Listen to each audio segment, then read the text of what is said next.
Sila sila hindi ko. Okay lang naman din. Okay naman. Wala naman ng problema po. Wala naman. Bakit po nga yung iba ay nagpahinga muna at ako kumain sa presito pinatatay natin ay tinuloy nila agad ang pagbibilang sa may lalabas nga ng election return. Wala naman sa PCOS machine. At may mga nakita tayo na unused ballots, no? Ito yung mga hindi nagamit ng mga balota. At ang gagawin dyan, Mike, ay kung ulitin niya lengthwise at ayon sa bidding na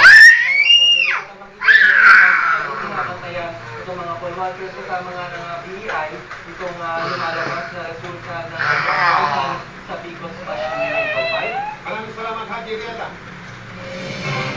Sa lungsod naman po na Zamboanga, hindi dumating ang mga kapalit ng mga nasirang PCOS machine kanina.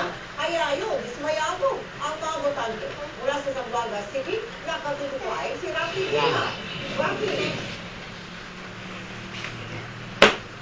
Bagong report na yan, dito, pasarado na itong presido dito sa 44 precinct class, including 44. Ito, nakakatawa sila, pakinggan natin ka.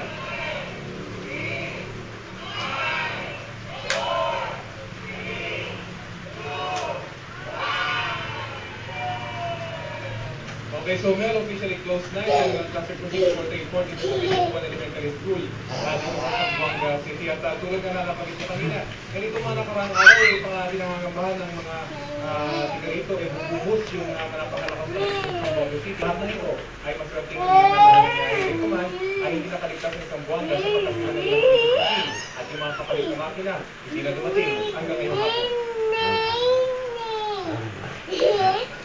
Mga nagabangan sa kulala ng kawalan nila ng Zamboanga para sa mga bagong PCOS machine na kanilang hiling noong pang Sabado, pero umabot na, hindi ito dumating.